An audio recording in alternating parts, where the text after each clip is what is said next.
One of my closest relatives owns a piece of property that most people would only ever see in movies. Years ago, they bought nearly 200 acres of untouched forest and built an incredible home right in the middle of it. The house itself looked more like a luxury mountain lodge than a private residence. Massive timber beams, towering stone fireplaces, wraparound porches overlooking endless trees. You would probably assume the owners were multi-millionaires if you saw it in person. The only reason it wasn't worth a fortune was its location. It sat so deep in the wilderness that the nearest town felt like another world. There were no nearby neighbors, no traffic, no passing hikers, and no cell service once you ventured far enough into the woods. That isolation was exactly why I loved visiting. My relatives were lifelong hunters and wildlife enthusiasts, so their land was meticulously maintained. They knew every trail, every creek, every game path that cut through the forest. Whenever I wanted to disappear from civilization for a weekend, I never had to worry about finding a campsite or planning a complicated backpacking route. I simply showed up, grabbed my pack, and disappeared into the trees. I made that trip 3 or 4 times every year. It had always felt safe, almost too safe. One interesting piece of history about their land was that a section of it bordered what had once been a thriving logging operation more than a century ago. The company had long since vanished, swallowed by time and the forest itself, but traces of its existence remained hidden beneath the trees. Most of the buildings had collapsed decades earlier. Rotting beams lay buried beneath moss. Stone foundations disappeared beneath thick ferns. Rusted metal tools had fused into the earth. Only one structure had survived: an old bunkhouse. According to my relatives, nobody had any reason to visit it anymore. It sat far off any recognizable path, concealed by dense forest, and was slowly being reclaimed by nature. The more they described it, the more fascinated I became.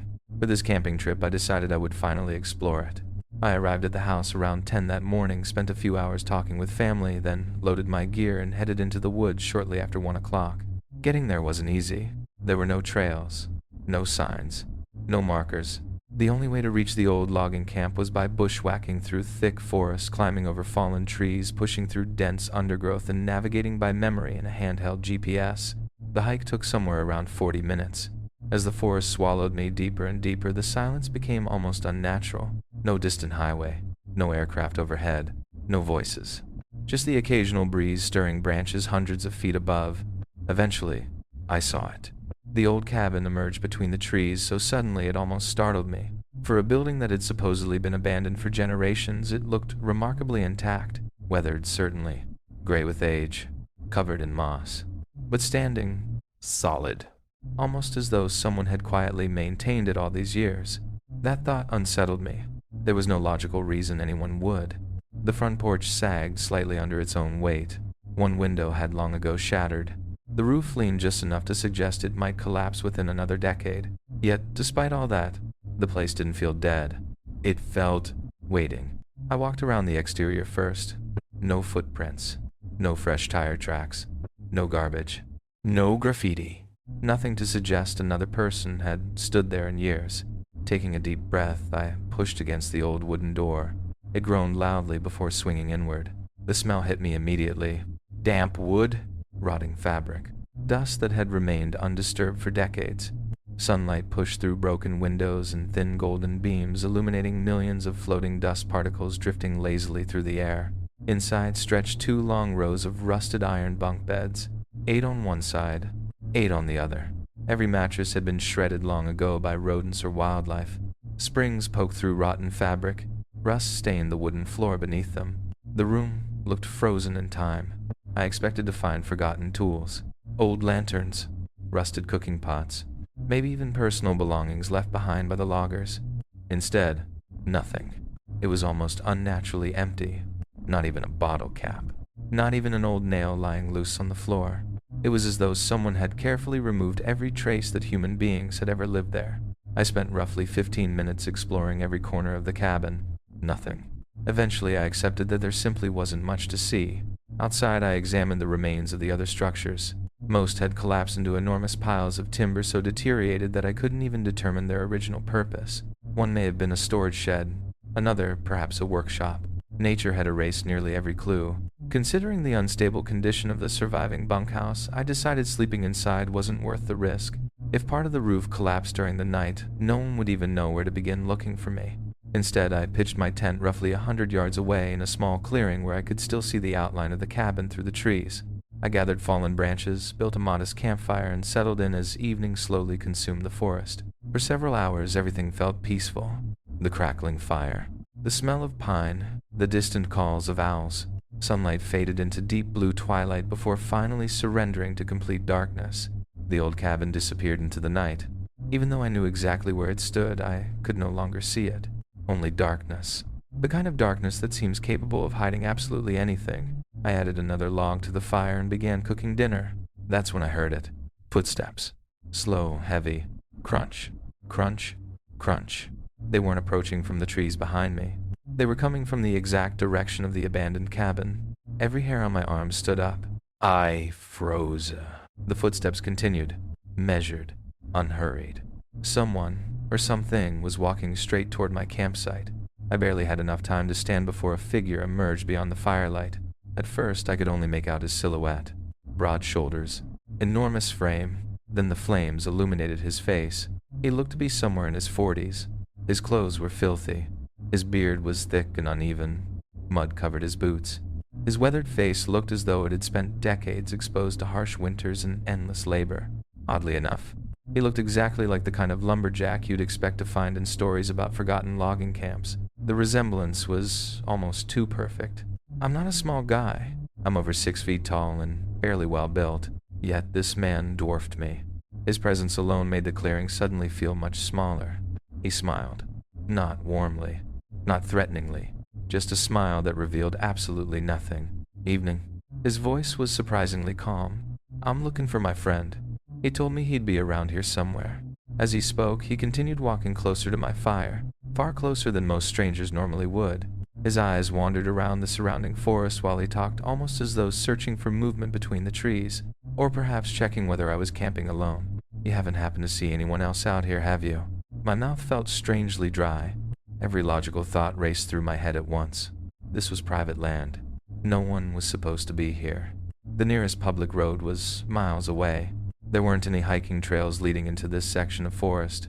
So how had this man found the exact same abandoned logging camp? More importantly, who was this mysterious friend he claimed to be searching for? I haven't seen anyone. My voice sounded much less confident than I intended. Sorry. He nodded slowly. That's all right. Then he didn't leave. He simply stood there, watching me, not speaking, not moving. The silence stretched so long that the crackling fire suddenly sounded deafening. I could feel my pulse in my ears. He wasn't looking at the fire. He wasn't admiring the campsite. He was studying me, carefully, as though deciding something. Seconds felt like entire minutes. The forest around us had become impossibly quiet. No insects, no birds, no wind. Only two strangers standing beside a lonely fire in the middle of hundreds of acres of wilderness. Finally, his smile returned. It was small, almost polite. Well, I won't bother you any longer. Good night. He turned without another word. Step by slow step, he disappeared back into the darkness from which he had emerged. The trees swallowed him almost instantly. Within moments, he was gone. No flashlight.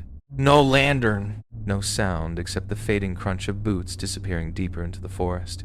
Then nothing. Absolute silence returned as though the encounter had never happened. I stood frozen beside the fire for several minutes, staring into the darkness where he'd vanished. The entire encounter couldn't have lasted more than 2 minutes, yet it somehow felt much longer. It happened so suddenly, ended so quietly, and left behind a feeling I still struggle to describe. It wasn't simply fear. It was the overwhelming certainty that something about that man hadn't made sense. If he truly had a friend nearby, where was he? If he had walked all the way there looking for someone, why hadn't he called out a name? Why hadn't he carried any camping gear? No flashlight, no backpack, no hunting equipment, nothing. Most disturbing of all, if he really had come from the abandoned cabin, how long had he been standing inside it before I ever heard those footsteps? The questions kept repeating inside my head. What was that man doing out here? And more importantly, where was his friend? The deeper I thought about it, the less sense it made. This wasn't a hiking trail. This wasn't a public campground. This wasn't some popular place where people wandered through looking for adventure. This was hundreds of acres of private wilderness, a forgotten corner of forest where even experienced hunters rarely went. Yet this man had walked directly to my campsite in complete darkness, like he knew exactly where I would be. That was the part that bothered me the most. Not his size, not his appearance, not even the fact that he was alone. It was how comfortable he seemed. He walked out of the trees like he belonged there. Like approaching a stranger's campfire in the middle of nowhere at night was completely normal. Like he had nothing to fear. And somehow, that made me feel like I was the one who didn't belong. Every instinct in my body was telling me something was wrong. I tried convincing myself I was overreacting. Maybe he really was just a lost hunter. Maybe he really was looking for a friend. Maybe there was a completely reasonable explanation. But the problem with instincts is that they don't usually speak in words. They speak through that feeling in your stomach, that quiet warning telling you to leave before you understand why. I listened. I started packing. I wasn't even completely sure I was leaving at first. Part of me felt embarrassed. I didn't want to be the person who abandoned a perfectly good camping trip because of a strange encounter. But another part of me kept thinking, if something happens, nobody knows I'm here. No one would hear me. No one would find me. No one would even know where to look. That thought was enough. Once my gear was packed, I finished cooking my dinner as quickly as possible. The entire time I kept looking toward the tree line. The darkness beyond the fire seemed different now. Before it had felt peaceful. After meeting that man, it felt occupied. Eventually, I made my decision. It wasn't worth staying. I could return to the house, sleep safely, and laugh about how paranoid I had been in the morning. At least that was what I hoped. I took down my tent, packed my backpack, covered the fire completely until there were no visible flames. Then I stepped into the trees. I had barely walked for a minute or two when I heard something. Footsteps. Fast, coming toward me. My entire body stopped. The sound wasn't behind me. It was ahead. Someone was moving through the forest directly toward my path. I immediately froze. Every thought disappeared. I stood completely still, hoping whoever it was would pass without noticing me. The darkness was thick enough that I could barely see more than a few feet ahead. Maybe if I stayed quiet. Maybe if I didn't move. Maybe they wouldn't know I was there. But the footsteps continued. Closer. Closer. Until finally, a figure stepped into view. My stomach dropped. It was another man. And the resemblance was immediate. He looked strangely similar to the man who had appeared at my campsite. Same rough appearance. Same large build. Same unsettling presence. For a moment I didn't know what to think. Then the obvious possibility hit me. This had to be the friend. The person the first man claimed he was searching for, assuming, of course, that he'd actually been lost. I forced myself to speak. Your friend was looking for you. My voice sounded nervous despite my attempt to stay calm. He went that way. I pointed back toward the old logging shelter. He said he was looking for someone. The man didn't respond. He didn't move. He simply stared. Then in a completely flat voice he asked, "Where is he?" I swallowed. "He's that way." I pointed again. "The shelter is over there." Still nothing. No expression. No confusion. No relief. Just that same empty stare. Then he asked again, "Where is he?" The way he said it sent a chill through me. Not angry. Not emotional. Almost robotic. Like he wasn't asking because he needed information. Like he was testing my answer. I didn't know what to say. My mind was racing. Then I heard something. Behind me. Footsteps. Slow. Careful. Not the sound of someone walking normally. The sound of someone moving quietly through the trees, trying not to be heard. They were maybe 20 feet away. My entire body wanted to turn around. Every survival instinct screamed at me to look, but I couldn't. The man standing in front of me had my attention locked on him. I didn't know who was behind me. I didn't know if it was the first man. I didn't know if there were more people. But suddenly I understood something. I was standing between two unknown people in the middle of a forest at night, and I was alone. I waited. 1 second. 2, 3. Then I trusted my instincts. I started walking, straight past the man, close enough that I could feel his presence beside me. As I passed, his head slowly turned, following me. He never said anything, never reached for me, never tried to stop me, but I could feel his eyes tracking every step. I kept walking. I refused to look back. Not because I wasn't afraid, because I was terrified, but I didn't want him to see it. I didn't want either of them to know how scared I was. The deeper I moved into the forest, the more distance I created. Then I heard something behind me. Footsteps shifting, moving back toward the other man. So they were together now, both of them standing in the same place. I slowed slightly, listening, waiting for voices. An argument. A conversation. Anything. But there was nothing. No words, no explanation, no reaction, just silence. The two men simply stood there, watching me leave. That realization disturbed me more than anything else, because if they were truly searching for each other, wouldn't they have spoken? Wouldn't they have been relieved? Wouldn't there have been some kind of conversation? Instead, they were quiet, like they had never been looking for each other at all. Once I was far enough away that I couldn't hear them anymore. I ran. I didn't care about staying quiet. I didn't care about conserving energy. I moved through the darkness as fast as I could. Branches hit my face. Roots caught my feet. My flashlight bounced wildly ahead of me. Every few seconds I expected to hear footsteps behind me, but nothing followed. No voices. No pursuit. No one chasing me. Eventually the lights of the house appeared through the trees. I have never been happier to see a building in my life. The next morning I told my relatives everything. The abandoned logging camp, the first man, the second man, the strange conversation, the way they both just stood there watching me leave. Their reaction surprised me. They didn't seem frightened. They didn't immediately become concerned. Instead, they looked confused, almost like they weren't sure whether to believe me. Maybe they thought I had mistaken someone for someone else. Maybe they thought the isolation had gotten into my head. I don't blame them. If someone told me this story before it happened to me, I probably would have questioned it too. But I know what I saw. I know what I felt. And something inside me still believes leaving that night was the correct decision. I've returned to my relatives' property many times since then. I still enjoy visiting. I still love the forest. But I have never gone back into that section of woods. Not once. Because I learned something that night. The wilderness isn't scary because of the things you can see. It's scary because of the things you can't explain. And somewhere beyond those trees, in that forgotten piece of forest, I still don't know who or what was really out there. Years later, when I was in my early 20s, I made another major change in my life. I left everything familiar behind. I moved far away from everyone I knew and rented a small cabin surrounded by nothing but forest. It was exactly the kind of place most people would consider too isolated. No neighbors nearby, no city lights, no constant noise, just trees stretching endlessly in every direction. At the time, I saw it as an opportunity, a fresh start, a chance to step away from everything and figure out what I really wanted. The agreement was simple. I would give it 6 months. If I hated it, if the isolation became too much, I could leave and put that chapter of my life behind me. What I didn't realize then was that sometimes the places we choose to escape to are the same places where we discover what we were running from. The cabin was isolated enough to feel like another world, but not completely cut off from civilization. It was roughly 50 minutes away from the nearest actual town, the kind of town with grocery stores, restaurants, and people who knew each other by name. However, I wasn't completely in the middle of nowhere. About 10 minutes away, there was a small collection of houses, a gas station, and a few scattered businesses. It wasn't really a town, more like a tiny pocket of civilization surrounded by endless woods. At first, I loved it. The first 3 months passed almost effortlessly.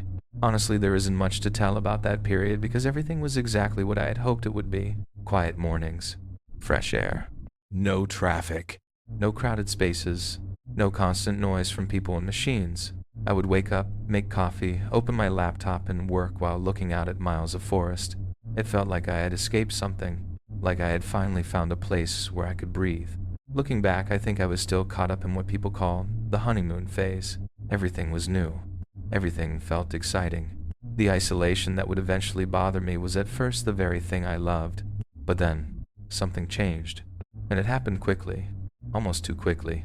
After those first 3 months, over the course of a single week, I began feeling something I couldn't explain. At first, I tried to dismiss it. I told myself it was nothing. A weird mood. Stress. Maybe loneliness. There was no logical reason to feel afraid. Nothing had happened. Nobody had threatened me. I hadn't seen anything unusual. But despite knowing all of that, the feeling kept growing. The best way I can describe it is this. Every time I stepped outside my cabin and walked toward the trees, I felt an overwhelming sense of dread. Not ordinary nervousness. Not the kind of fear you get from watching a scary movie. This was something deeper. Something physical. Like my body was reacting to a danger my mind couldn't see. The moment I crossed the edge of the yard and approached the forest, every instinct inside me screamed that I needed to turn around. At first, I fought against it. I tried to rationalize it. I reminded myself that I had chosen this place. I reminded myself that thousands of people live near forests without anything happening to them. I reminded myself there was no reason to be afraid. But logic didn't matter. The feeling wasn't listening. Eventually it became so intense that I stopped going outside completely, and that bothered me more than anything, because being surrounded by nature was the entire reason I moved there. I worked remotely from my laptop. I didn't have to commute. I didn't have to sit inside an office all day. I had the freedom to step outside whenever I wanted and enjoy the wilderness around me. That was supposed to be the point, but instead I found myself staring out the window wanting to go outside, while simultaneously feeling like something was warning me not to. I wanted to want to go outside, but I couldn't. The fear was overwhelming. The closest comparison I can make is that it felt like what I imagined severe paranoia must feel like. Not because I believed something impossible was happening, but because my body was convinced there was danger nearby even though my brain had no evidence. It was exhausting, and after about a week of living like that, I finally became frustrated. I was tired of feeling controlled by something I couldn't explain, so I made what, looking back, was probably one of the dumbest decisions I could have made. I decided to force myself into the woods, not along the road, not toward the nearby houses, not even along one of the easier paths.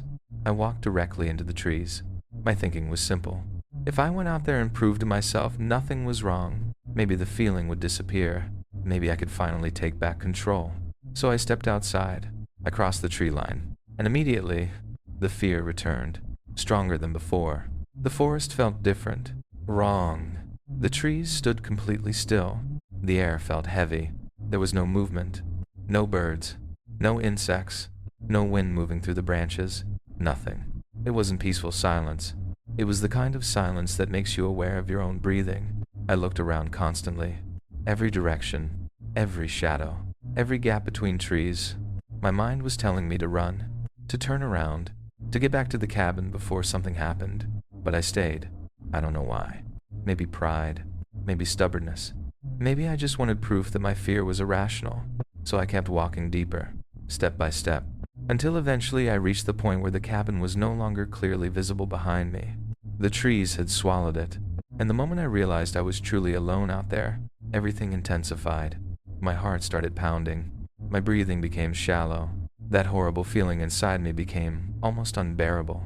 It felt like every cell in my body was screaming one message: leave. And then, completely out of nowhere, I heard a voice. My head snapped toward the sound. A woman's voice, coming from my right. A few seconds later, I saw her. A woman was walking through the trees toward me. At first glance, she looked completely normal. No strange behavior, no obvious threat, just a woman taking a walk through the woods, which somehow made the entire situation even stranger. She smiled as she approached. Hey, she introduced herself as Lynn. I stood there frozen for a moment, not because she had done anything wrong, but because the timing was impossible to ignore. I had spent an entire week feeling like something was wrong in those woods. I finally forced myself to go inside, and almost immediately a stranger appeared. She seemed friendly, almost too friendly. Her energy was extremely warm, almost playful.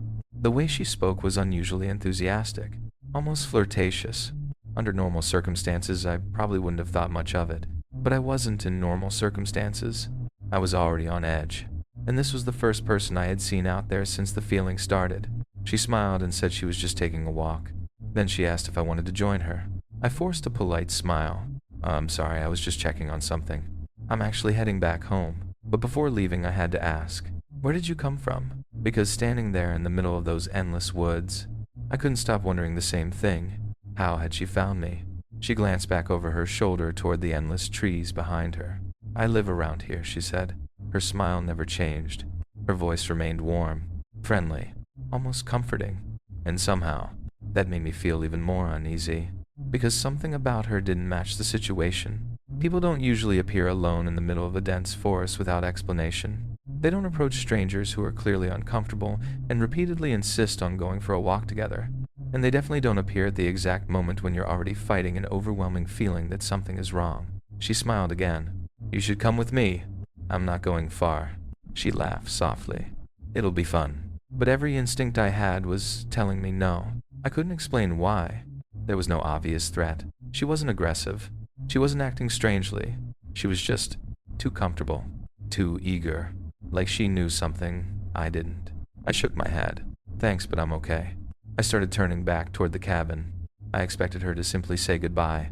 Instead, she kept smiling, and in that same cheerful, almost casual voice, she said, You shouldn't be here. I stopped. For a second, I didn't even understand what I had heard. The words didn't match her tone. They weren't threatening. They weren't angry. She said them almost like she was giving me harmless advice, like she was telling me the weather was going to change. Slowly, I turned around. "What do you mean?" But she was already walking away. Her back was turned. Her footsteps carried her deeper between the trees. I stood there completely frozen, trying to convince myself I had misunderstood, because there was no way she had just said something that unsettling with such a pleasant smile on her face. I watched her disappear into the forest. 30 seconds passed, then another. And strangely, the moment she was gone, something changed. The horrible feeling that had been crushing me all week began to fade. Slowly, almost immediately, the pressure in my chest eased. My heartbeat slowed. The forest seemed to return to normal. The silence became ordinary again.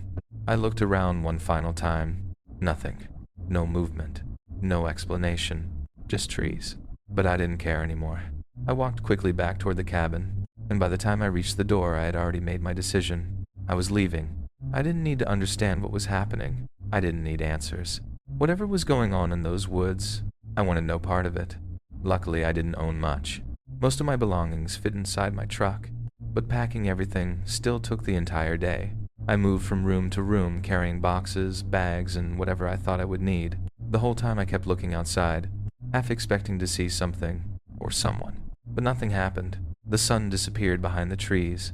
Darkness slowly covered the property, and I was still packing. The final bag wasn't finished until a couple of hours after sunset. That's when it came back. That feeling. The same impossible dread, except this time, it was stronger.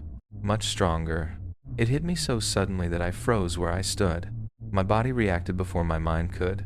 My breathing changed. My stomach tightened. Every instinct screamed that I needed to leave immediately. I slowly walked toward the window, and the second I looked outside, I saw her, standing at the edge of the tree line. The woman, Lynn. She wasn't walking. She wasn't approaching.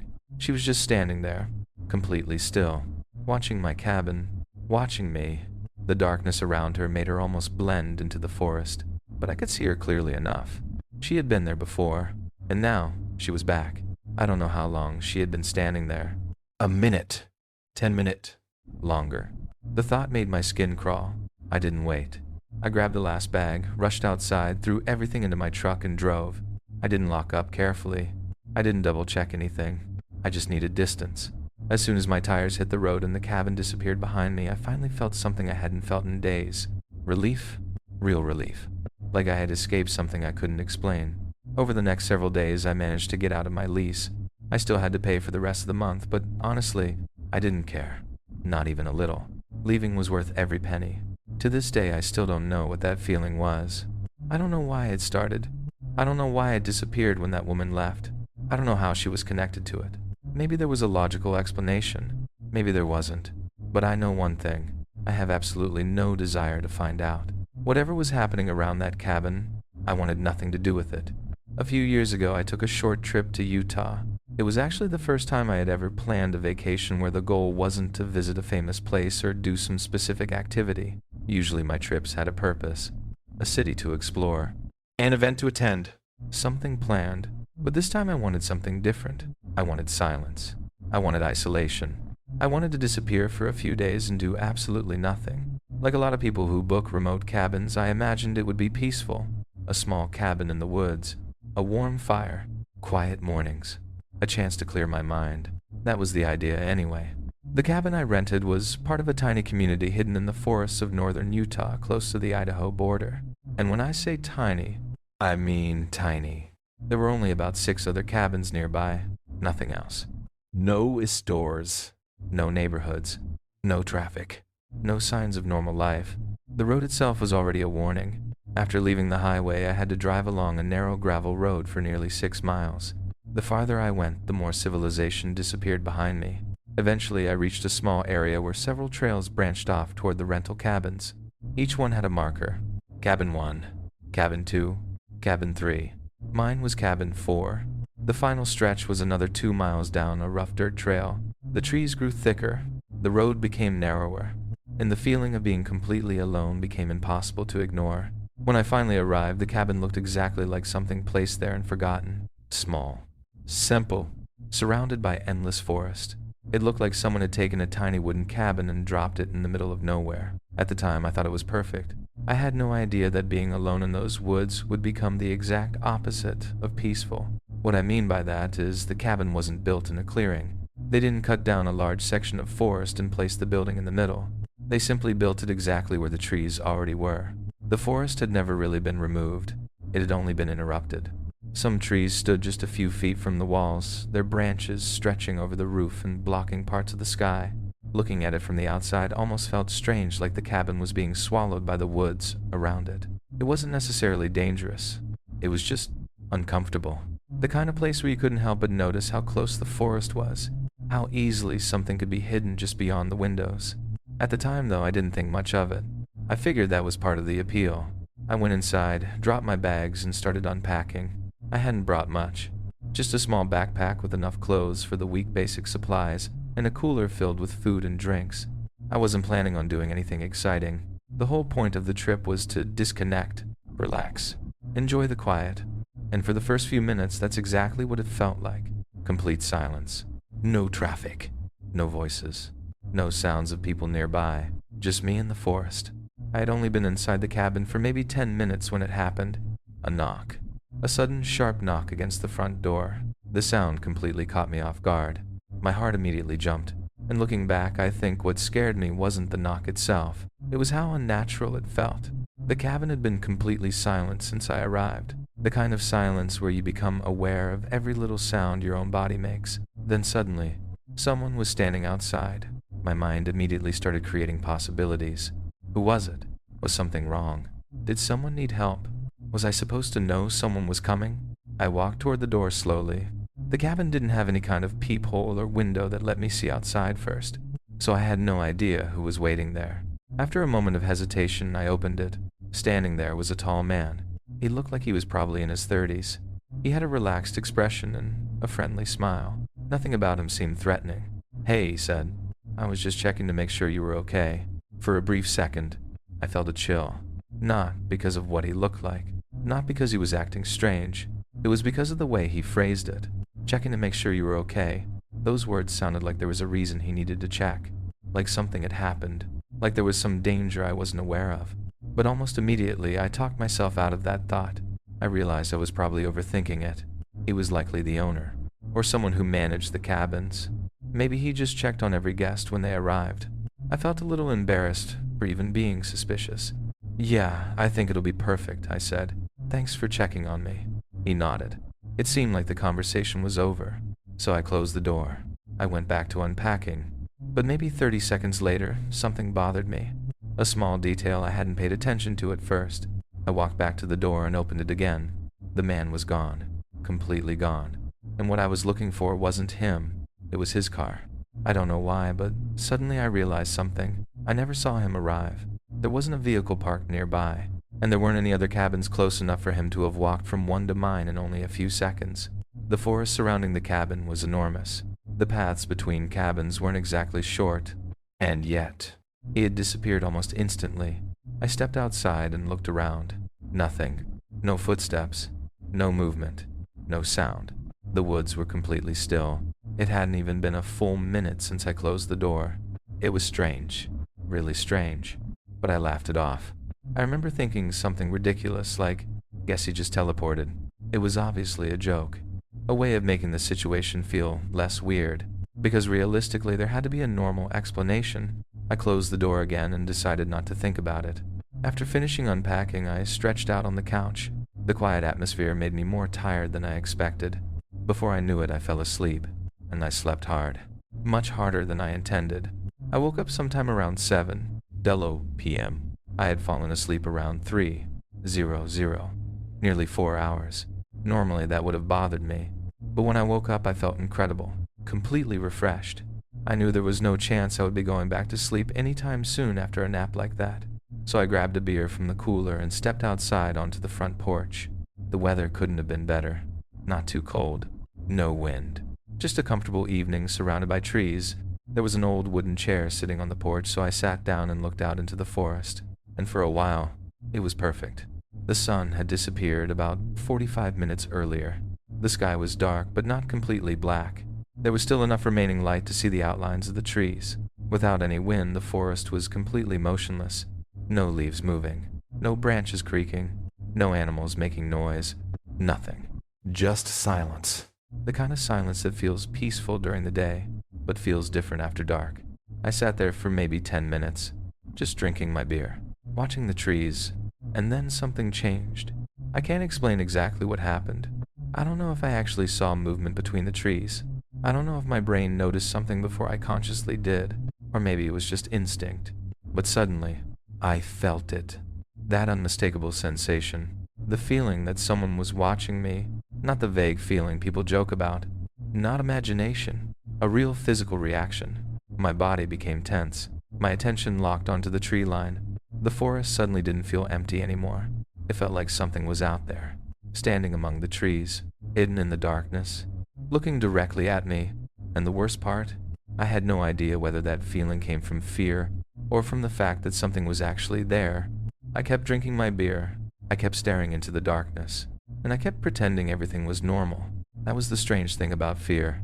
Sometimes your mind knows something is wrong, but you try to convince yourself otherwise, because accepting the fear means accepting the possibility that there is actually something to be afraid of. So I sat there. I took another sip.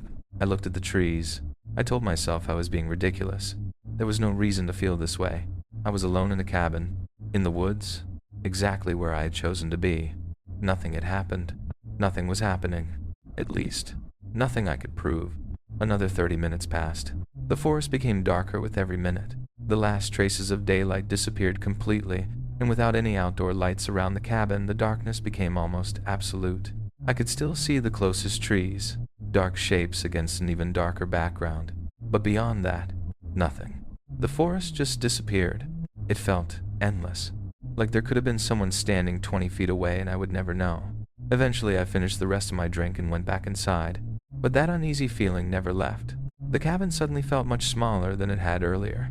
When I stepped inside, I tried to distract myself.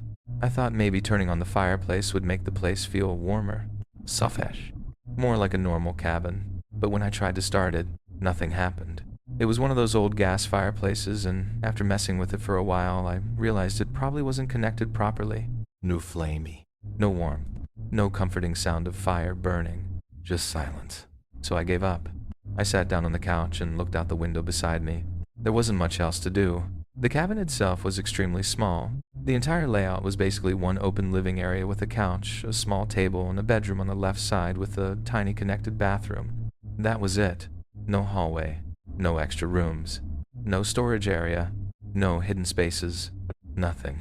And the reason I mention that is because a few minutes later, while I was sitting there staring out into the darkness, I heard something, a loud sound, like something had fallen. Then another noise, something hitting the floor, almost like something had been knocked over and broken. My entire body froze. The sound had come from the back right side of the cabin, but that didn't make sense. There was nothing there. No room, no closet, no living space. Nothing inside the cabin was located in that direction. The sound was also strange because it didn't sound completely internal. It sounded muffled, almost like it had come from outside, which raised another question. If it came from outside, what exactly had made that noise? I probably wouldn't have investigated if it had just been a simple bump, a branch falling, an animal moving around, something harmless. But this sounded different. It sounded like something had been knocked over, possibly broken. And now that I knew there was something back there, I couldn't just ignore it. I grabbed my phone. It was the only flashlight I had. Then I stepped outside. The cold air immediately hit me.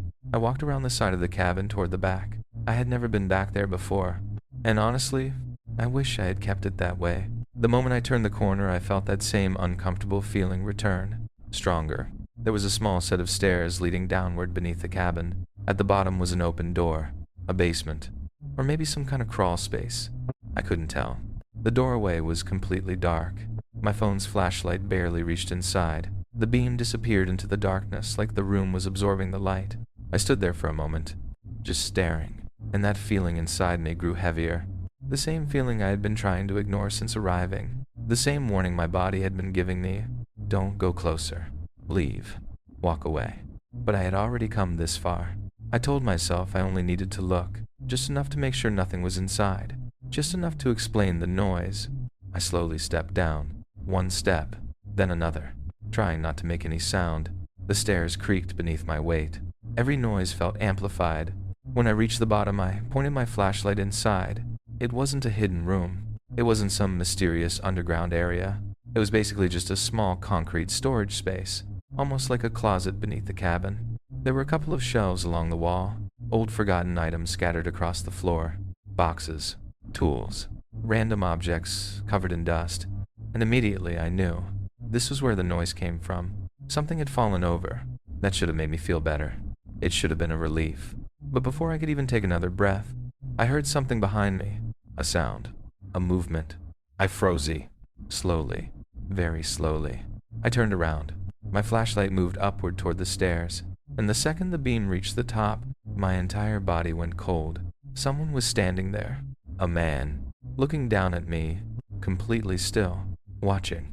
My eyes widened, because I recognized him immediately. It was the same man who had appeared at my cabin when I first arrived. The man who said he was just checking to make sure I was okay. The man who somehow disappeared without me seeing where he went. And now, he was standing above me, at the entrance to a dark basement, at night, in the middle of the forest, looking down at me like he had been waiting for me to come outside. For a moment, I couldn't move. I was standing at the bottom of that dark basement holding my phone like it was the only thing keeping me grounded, while the man who had appeared out of nowhere was standing above me. The same man from earlier. The same man who had somehow arrived at my cabin without me seeing a vehicle. The same man who disappeared into the forest almost instantly after checking on me. My mind was trying to process what I was seeing, trying to come up with a reasonable explanation. Maybe he had been walking around the property. Maybe there was another path I didn't know about. Maybe there was some simple answer, but none of those explanations made sense. Not at that moment. Not standing underneath a cabin in the middle of the woods at night. I finally forced myself to speak. Hello. My voice came out quieter than I expected, almost like I was afraid of disturbing him. The man didn't answer. He didn't explain why he was there. He didn't ask if I was okay. He didn't even seem surprised to see me. He simply stared for another second, then turned around and walked away. That's it. No words. No reaction. Just footsteps. Slow footsteps moving away from the stairs. I stood there frozen, listening as the sound faded into the darkness above me. The longer I waited, the more uncomfortable I became. Something about his reaction scared me more than if he had acted aggressively. Because anger would have made sense. A threat would have made sense. But this was different. It was like my presence didn't matter to him at all. Like he had seen me and decided he was finished. After a few seconds, I finally snapped out of it. I hurried up the stairs. My flashlight moved around the area where I had heard him walk, but the beam from my phone barely reached a few feet into the trees. The darkness swallowed everything beyond that. I couldn't see him. No silhouette. No movement. No footsteps. Nothing. It was like he had disappeared again.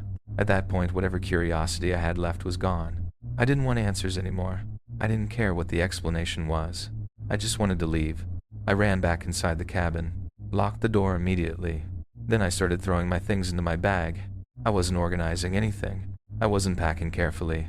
I was just trying to get out as quickly as possible. My backpack, my cooler, anything I could grab.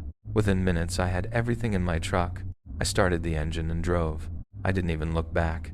The road through the forest felt much longer leaving than it had arriving. Every turn, every shadow, every gap between the trees. I expected to see someone standing there, watching, waiting. But nothing happened. Eventually, I reached the main road. Only then did I finally feel like I could breathe. I drove for another hour until I found a motel where I could stop for the night. I barely slept. Every time I closed my eyes, I kept thinking about that basement, that dark doorway, and the man standing above me. The next morning, I called the number from the booking website where I had rented the cabin. I wanted answers. I wanted an explanation. And honestly, I wanted my money back. When someone answered, I immediately knew something was wrong. It wasn't the same voice. The person on the phone sounded completely different. Older, probably in his 60s. His voice was calm and friendly, like someone who had no idea why I was calling. I explained what happened. The cabin, the man who appeared at the door, the basement, everything. And then he told me something that made my stomach drop. He said he was the only person who lived anywhere near those cabins. He didn't have employees, no maintenance workers, no assistants, no one else managing the property. Then he said something even worse. The night I stayed there, None of the other cabins were rented, not one. According to him, I should have been completely alone out there, just me, the forest, and the cabin. That conversation changed everything, because until that moment, a small part of me was still trying to believe there was a normal explanation, maybe another worker, maybe another guest, maybe someone who had permission to be there. But according to the owner, nobody should have been there. I stayed at the motel for another day. Eventually, the owner and I met up and spoke with the police. I explained everything again. The strange visit, the man disappearing into the woods, the basement encounter. But after that, nothing. No follow-up calls, no updates, no explanation. The whole thing just disappeared. And maybe that should have been the end of it. But while writing this story, I decided to look up the cabin rental again. I hadn't searched for it since the night I left. I wanted to see if the place was still there. Maybe find some information. Maybe finally understand what happened. But the listing was gone. Completely gone. No announcement. No cancellation notice. No explanation. Nothing. It was like the cabins had never existed. And honestly, that bothered me more than I expected. Because a part of me had always hoped I would find some ordinary explanation. Something simple. Something that would make me feel stupid for being scared. But instead, all I found was another unanswered question. I still don't know who that man was. I don't know how he got there.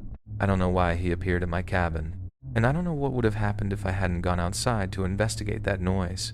Maybe there was a harmless explanation. Maybe there wasn't.